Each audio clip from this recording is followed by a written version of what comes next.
بسم اللہ الرحمن الرحیم۔ سورہ اخلاص پڑھنے سے جنت واجب۔ قرآن کے فضائل۔ حضرت ابو ہریرہ رضی اللہ عنہ سے روایت ہے کہ نبی صلی اللہ علیہ وسلم نے ایک آدمی کو سورہ اخلاص پڑھتے ہوئے سنا تو فرمایا واجب ہو گئی۔ میں نے عرض کیا کیا واجب ہو گئی؟ آپ صلی اللہ علیہ وسلم نے فرمایا جنت۔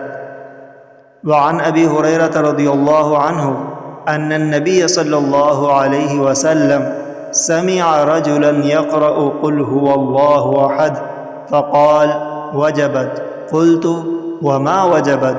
قال الجنة، رواہ مالک والترمذی والنسائی۔